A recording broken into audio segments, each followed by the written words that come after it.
चलिए बिहार की खबर का रुख करेंगे, लेकिन उससे पहले उज्जैन से बड़ी खबर निकलकर सामने आ रही है, उसका रुख कर लेते हैं, जहां बेकाबू भीड़ ने पुलिस की बैरिकेड को तोड़ दिया।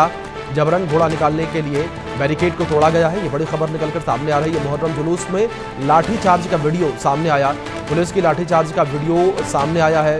उज्जैन में मुहर्रम जुलूस के दौरान भारी बवाल देखने को मिला है। बेकाबू भीड़ ने पुलिस की बैरिकेडिंग को तोड़ा है, जबरन घोड़ा निकालने के लिए बैरिकेडिंग को तोड़ा गया। मुहर्रम जुलूस में लाठी चार्ज का वीडियो सामने आया है, पुलिस के द्वारा हल्का बल जो है वो प्रयोग किया गया उज्जैन में। ये बड़ी खबर है जो निकलकर सामने आ रही है, पुलिस ने हल्का बल प्रयोग किया उज्जैन में।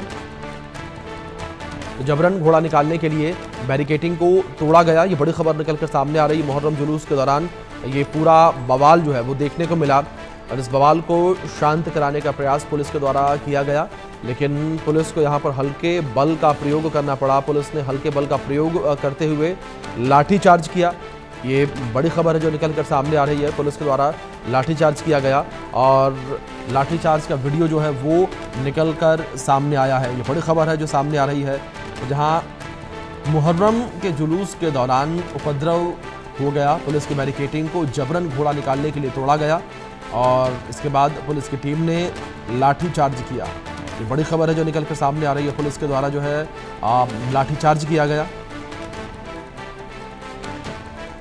तो जबरन घोड़ा निकालने का पूरा मामला और इसके बाद पुलिस की टीम ने लाठीचार्ज किया। और उज्जैन से हमारे सहयोगी प्रेम डोडिया जुड़ गए हैं, उनका रुख करेंगे सीधे। प्रेम, क्या कुछ इन्फॉर्मेशन फिलहाल आपको मिल पा रही है, किस तरीके से जो है यहाँ पर लाठीचार्ज पुलिस के द्वारा किया गया और उपद्रव जो है वो मुहर्रम जुलूस के दौरान देखने को मिला?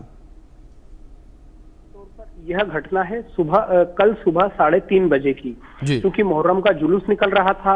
हालांकि इस जुलूस के करीब एक सप्ताह पहले करीब 3 से 4 बार पुलिस अधिकारी व प्रशासनिक अधिकारियों की बैठक मुस्लिम समाजजनों के साथ व जुलूस के जो आयोजक हैं उनके साथ हो चुकी थी। रूट का मार्ग जो है वो पूरा रूट तय कर लिया गया था, लिखित में हस्ताक्षर भी करवा लिए गए थे। बावजूद उसके जब कल सुबह 3:30 बजे मुहर्रम का जुलूस जो कि बेगमबाग क्षेत्र का घोड़ा था, यह खजूर वाली मस्जिद चौराहा पर पहुंचा तो इन्होंने प्रतिबंधित मार्ग पर बैरिकेड गिराकर ये जाने लगे। तत्काल पुलिस ने एक्शन लिया, एसपी प्रदीप शर्मा ने आदेश दिया और यहाँ पर लाठीचार्ज किया गया। यदि लाठीचार्ज नहीं होता तो जरूर कोई बड़ा हादसा हो जाता, क्योंकि बैरिकेड के उस ओर बड़ी संख्या में जो लोग थे उस जुलूस को देखने वाले पहुंचे थे। ऐसे में तत्काल यहाँ पर लाठीचार्ज हुआ, उसके बाद ये लोग अपना घोड़ा छोड़कर यहाँ से भाग गए।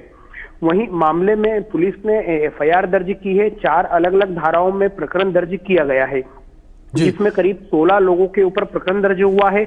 इसमें मुख्य आरोपी इरफान खान उर्फ लल्ला को बनाया गया है, जो कि इस जुलूस का संयोजक था। इसके अन्य साथी जो घोड़ा लेकर चल रहे थे अपने कंधों पर, उन 15 साथियों पर भी प्रकरण दर्ज कर लिया गया है।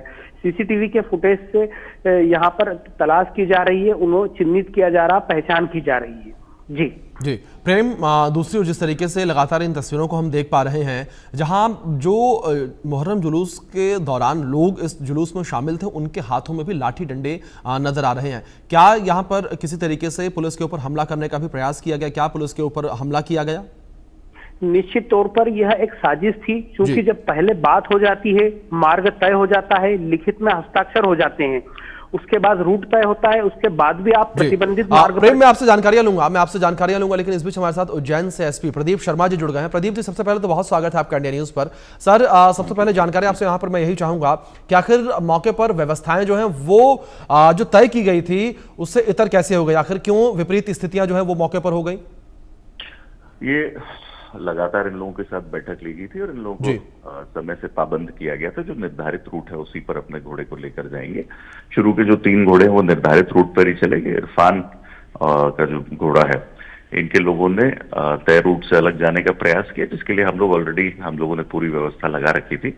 और जैसे ही इन्होंने इस तरह का प्रयास किया, उनके बाद उनको हल्का बल प्रयोग करके डिस्पर्स किया गया।